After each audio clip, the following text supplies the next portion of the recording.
Good evening friends, thoughts of জাস্টিমাতে সবাইকে স্বাগতম। সঞ্জয়কে ডেকে এনে এই রেপটা করানো হয়েছিল তিলোত্তমাকে। এই খবরটি পাওয়ার সাথে সাথে আমি তোমাদেরকে বলছিলাম, আরজি করে দুজন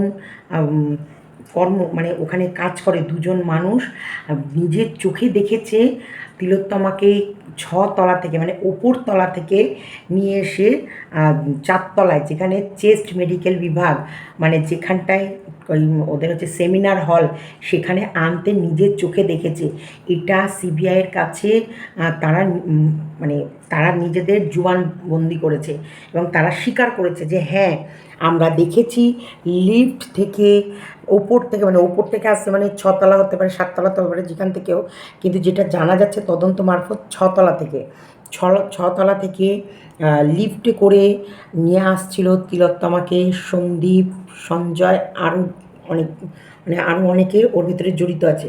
তখন বলেছে এটা একটি ডাক্তার, লেডি ডাক্তার অসুস্থ হয়ে পড়েছে, তাই তাকে ট্রিটমেন্টের জন্য নিয়ে যাওয়া হচ্ছে। এটা দুজন কর্মরত কর্মচারী, ওখানকার যারা অফিস স্টাফ, আরজি করের অফিস স্টাফ, তারা নিজের চোখে দেখেছে ছতলা থেকে নিয়ে আসছে। পেছনে যে এখান থেকে লিফট, একটা পেছন দিকে একটা লিফট আছে, সেই লিফটে করে এটা দেখেছে। যে লিফটটা 4টের পর না 5টার পর বন্ধ হয়ে থাকে, ওই লিফটটা খোলা হয় না, এবং সেই রাতে নাকি ওই লিফটটা চলেছে, সেটাও তদন্ত করে পাওয়া গেছে। এর কারণে জানা যাচ্ছে সেই রাতে তিলোত্তমার ওপরে যে রেপ করানো হয়েছে, অ্যাকচুয়ালি ওটা রেপ না, ওটা মার্ডার কেসটা রেপের মতো সাজাতে গিয়ে সেই কারণে সঞ্জয়কে ডেকে এনে ওকে ওই লাশের ওপর ওই নোংরা কাজ করানো হয়েছে, জাস্ট ফর, যদি সুসাইড বলে চালিয়ে দিতে পারে তাহলে ভালো, আর যদি সুসাইড বলে না চালাতে পারে তাহলে সঞ্জয়কে বলির পাঠা করা হবে। এবং পরে ঠিক সঞ্জয়কে ওপর মহলে সন্দীপ ঘোষের সাথে ওপর মহলের মানুষদের যথেষ্ট হাত আছে, প্রভাব আছে, সেটা সঞ্জয় জানে। সেই কারণে মনের দিক থেকে আশ্বস্ত ছিল যে আমাকে পচে মরতে জেলে ফেলে রাখবে না, আমাকে ঠিকই বের করে নিয়ে যাবে।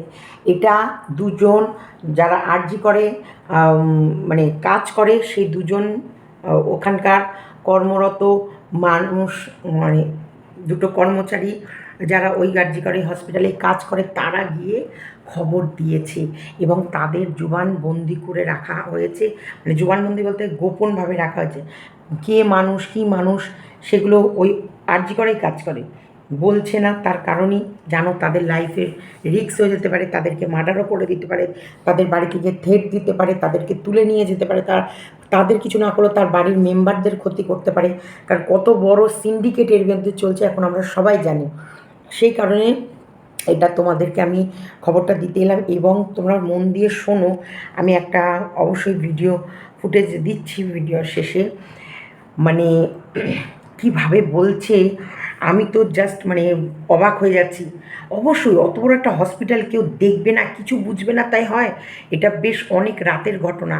দুজন ওখানে কাজ করে, ওখানকার স্টাফ যারা হেঁটে যাচ্ছিল বা লিফটের ওই পাশ দিয়ে যাচ্ছিলো বা অন্য, তখন ছতলা থেকে ছতলা বলছে না, বা ওই রুগীটাই ওটাতে যে তিলোত্তমাই ওখানে মোড়ানো ছিল কি না সেটা বলছে কি বলছে না, সম্পূর্ণটা তোমরা জেনে নাও, সম্পূর্ণটা তোমরা শোনো, কারণ সিবিআইয়ের হাতে লেগেছে অনেক বড় একটা তথ্য। যে ওই অফিসে, আমি তো ভাবছি এত বড় হসপিটাল কেউ কি দেখবে না, কেউ কি ইয়ে করবে না? প্রথমে ভয়ে অনেকেই বলতে আসেনি, এখন ধীরে ধীরে সবার মুখ খুলছে, সবাই সিবিআইয়ের কাছে এসে অনেক কথা বলছে আরজি কর সম্বন্ধে এবং ওখানকার মানুষদের সম্বন্ধে, আর সেই রাতের সম্বন্ধে। দেখো, সেই রাতে সিসিটিভি ফুটেজ সব নষ্ট করে দিয়েছে, এবং ও অ্যাকচুয়ালি তিলোত্তমাকে মেরেছে অন্য কোথাও, সেখান থেকে নিয়ে এসে সেমিনার হলে জাস্ট শো করে রাখা হয়েছে। মারার পর যেসব বাথরুম ব্যবহার করা হয়েছিল বা যেখানে হাত পা ধুয়েছিল সেটা ভেঙে ফেলা হয়েছে, সমস্ত এভিডেন্স, সমস্ত যেগুলো প্রমাণ সব লোপাট করে দিয়েছে। তারপরেও বলে না, কোথাও না কোথাও কোনো না ক্লু তো থেকেই যাবে। আর এখন এই তিলোত্তমা নিয়ে আগুন জ্বলছে পশ্চিমবঙ্গে, আগুন শুধু পশ্চিমবঙ্গে না, পশ্চিমবঙ্গের বাইরেও আগুন জ্বলছে। তাই মানুষ আর চুপ থাকছে না, সবাই এগিয়ে আসছে, সবাই সবার যেটুকু করে দেখেছে সেটুকুই সিবিআইয়ের কাছে জমা দিচ্ছে। তাই এটা জানার সাথে সাথে আমার মনে হলো তোমাদের জানানোর দরকার, তাই জানালাম। তো চলো ভিডিওটা দেখতে থাকো এবং পরে ফুটেজটাও আমি দিচ্ছি, মানে এই বিষয়ে যে সঞ্জয়কে কীভাবে ওকে এই নোংরা কাজে ব্যবহার করা হয়েছে জাস্ট ফর শো। আর সঞ্জয়ের সাথে সন্দীপ ঘোষের শারীরিক যে সম্পর্ক ছিল এটাও প্রমাণিত হয়েছে। চাপা দিতেই সঞ্জয়কে ডেকে ধর্ষণ করানো হয়েছে এমনই তথ্য উঠে এসেছে সিবিআই হাতে। ডেলি হান্টের খবর হচ্ছে তাকেই বাঁচানোর জন্য, অর্থাৎ ওই সঞ্জয় রায়কে যাকে ফোন করে ডাকা হয়েছিল তাকেই বাঁচানোর জন্য এত মড়িমড়ি এবং সমস্ত তথ্য প্রমাণ লোপাট করা হয়েছে। আরজিকর মেডিকেল কলেজের হসপিটালের কর্মচারীকে জিজ্ঞাসাবাদের মাধ্যমে, অর্থাৎ দুজন পার্টিকুলার কর্মচারীকে জিজ্ঞাসাবাদের মাধ্যমে, যার নাম আমি ওপেন করতে পারবো না, সম্ভব নয়, জিজ্ঞাসাবাদের মাধ্যমে চাঞ্চল্যকর তথ্য এবং বলতে পারেন গুরুত্বপূর্ণ তথ্য হাতে এসেছে। যেখানে 14 তারিখের রিপোর্টিং আমি করেছিলাম, সেপ্টেম্বরের 14 তারিখ, এই ঠিক এক সপ্তাহ আগে যদি আমি চলে যাই তাহলে এক সপ্তাহ থেকে আমরা দেখতে পাবো যে সিবিআই প্রত্যেক দিন একের পর এক নিউ আপডেট আমাদেরকে দিয়েছে। আমরা দেখতে পেরেছিলাম, আমরা জানতে পেরেছিলাম, ইভেন আমি আপনাদেরকে জানিয়েছিলাম যে place of occurrence seminar hall নয়। আমি আপনাদেরকে জানিয়েছিলাম যে it's not a gang rape, এটা গ্যাং রেপের থিওরি ভুলে যান, এটা লার্জার কনস্পিরেসি। আমি আপনাদেরকে এটাও জানিয়েছিলাম একটা লিফটের কথা, আমি সন্দীপ ঘোষের ড্রাইভারের কথা জানিয়েছিলাম যে নিজের মুখে বলেছিলেন একটা লিফটের থিওরি, এবং 8 তারিখে সন্দীপ ঘোষের আরজিকর মেডিকেল কলেজে উপস্থিতি। আমি আপনাদেরকে বলেছিলাম সেমিনার হলের পাশের লিফটের কথা, যে লিফট ইউজ করা হয়েছে বলে সন্দেহ করা হচ্ছে, এবং এটা সিবিআইয়ের হাতে তথ্য প্রমাণও চলে এসেছে। আমি আপনাদেরকে 6 তলার গল্পও বলেছিলাম বেশ 7 থেকে 10 দিন আগে, যে 6 তলা অর্থাৎ যেখানে এসএসওটি রয়েছে এবং অর্থ ওয়ার্ড রয়েছে, অর্থোপেডিক ওয়ার্ড রয়েছে, সেই ওয়ার্ডও সিবিআই এর স্ক্যানারে রয়েছে। আমি বলেছিলাম যেটার সঙ্গে সেমিনার হলের টাই আপ করার চেষ্টা করা হচ্ছে। ইভেন আমি আপনাদেরকে বলেছিলাম সঞ্জয় রায়ের নেক্রোফিলিয়া, অর্থাৎ সে নিজে একজন নেক্রোফিলিক ডিজিজে আক্রান্ত, বিভিন্ন রকম তথ্য আমি আপনাদেরকে দিয়েছিলাম। এবার আমি যে আপনাদেরকে আমি যেটা বলতে যাব সেটার সঙ্গে আপনারা টাই আপ করতে পারবেন, সেটা হচ্ছে সিবিআই দাবি করেছে দুজন হসপিটাল কর্মচারীদের জিজ্ঞাসাবাদের মাধ্যমে অনেক গুরুত্বপূর্ণ তথ্য সামনে এসেছে, যেটার মাধ্যমে জানা গেছে যে 6 তলার একটি কক্ষ এবং 4 তলার কক্ষের লিফট, যেটা সেমিনার হলের ঠিক গায়ে, যেটাকে নিয়ে সন্দেহ করা হচ্ছিল যে 8 তারিখে সন্দীপ ঘোষ সেই লিফট ব্যবহার করে থাকতে পারে, যার প্রবেশ এবং প্রস্থানের সিসিটিভি ফুটেজকে ট্যাম্পারিং করা হতে পারে। এবং আপনাদেরকে এটাও বলেছিলাম যে সেই লিফট এমন কন্ডিশনে ছিল যে দেখে মনে হচ্ছিল সেটা ইউজ হয় না। এমনকি সেখানকার ডাক্তারদেরকে জিজ্ঞেস করে এই তথ্য এসেছিল যে বিকেল 4টের পর, সকাল 10টা থেকে 4টে পর্যন্ত লিফট ইউজ হয়, কিন্তু বিকেল 4টের পর সেই লিফট আর ইউজ হয় না।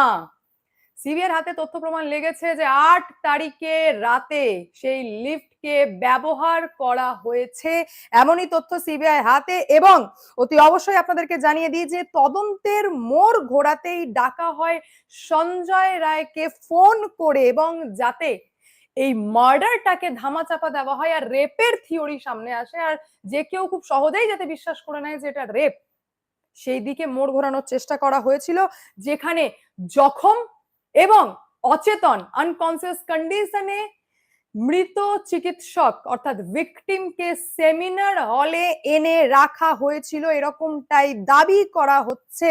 যেখানে সেমিনার হলের সামনের সিসিটিভি ফুটেজ, অর্থাৎ হসপিটালের প্রিমিসেসের একটা সিসিটিভি ফুটেজও সিবিআই হাতে লেগেছে, যেখানে বেশ কিছু জন ব্যক্তি সিবিআই স্ক্যানারে, দুজন কর্মচারী হসপিটালের, যাকে জিজ্ঞাসাবাদ করা হয় এবং জিজ্ঞাসাবাদের মাধ্যমে তারা জানায় যে আমরা দেখেছিলাম 8 তারিখে, আমরা 8 তারিখে দেখেছিলাম একজন মহিলাকে ওপর তলা থেকে, অর্থাৎ ওপর তলা থেকে 4র্থ তলায়, 3rd ফ্লোরে ওপর তলা থেকে এই কারণে বলা হচ্ছে কারণ তারাও কনফার্ম না যে ওপরের কোথায় থেকে, সেই কারণে এরকম উক্তি করা হয়েছে যে ওপর তলা থেকে আমরা দেখেছিলাম 3rd ফ্লোরে আনতে, অর্থাৎ 4 তলায় আনতে, আর সেই 4 তলায় হচ্ছে সেমিনার কক্ষ।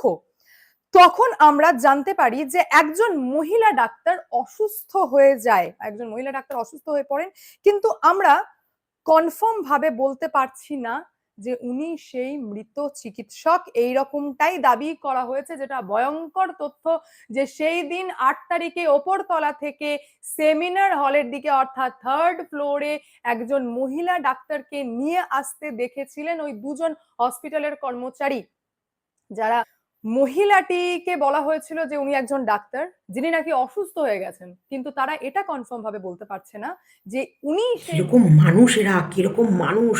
একটা জলজ্যান্ত মানুষকে মেরে ফেলে পুরো প্ল্যান, এবং বাইরের থেকেও মানে কোথাও বর্ধমান, কোথায় উত্তরবঙ্গ, কোথায় দক্ষিণবঙ্গ, চারিদিক থেকে সমস্ত ডাক্তারগুলোকে ডেকে এক জায়গায় করে জগাখিচুড়ি করেছে। আর সব থেকে বড় ক্রিমিনাল এই আশিস কুমার পাণ্ডে, এদিকে হচ্ছে অভিক দে, আর ওইদিকে হচ্ছে বীরবাক্ষ, তারপরে দেবাশিস সোম। এই যে এদের সাথে বড় বড় মাথারা, বড় বড় মাথারা, সেই ভয়েই সাধারণ মানুষরা, সাধারণ স্টাফরা সব মুখ চুপ করে রয়েছে, মুখ লুকিয়ে রেখেছিল। কিন্তু এখন আর কোনো ভয়, কেউ কাউকে ভয় পাচ্ছে না। এখন সবাই লুকিয়ে লুকিয়ে গিয়ে প্রত্যেকটা খবর সিবিআইকে জানিয়ে আসছে, এক একটা ক্লু, এক একটা ক্লু। সঞ্জয় এর আসল রূপ বেরিয়ে এলো, সন্দীপের আসল রূপ বেরিয়ে এলো। এটাই আমাদের জয়। আর আমরা এইভাবেই উই ওয়ান্ট জাস্টিস, আমরা জাস্টিস পাবোই। আমাদের লড়াই করে যেতে হবে। জুনিয়র ডাক্তাররা কিন্তু লড়াই থামায়নি, তারা তাদের কাজ করছে, লড়াই কিন্তু চলছে। তাই আমরাও আমাদের লড়াই চালিয়ে যাব, চুপ থাকবো না, প্রতিবাদ করতেই হবে। আমাদের অধিকার আমাদের কেড়ে নেব, ছিনিয়ে নেব, অধিকার ছাড়বো না, এবং অন্যায়ের প্রতিবাদ করব।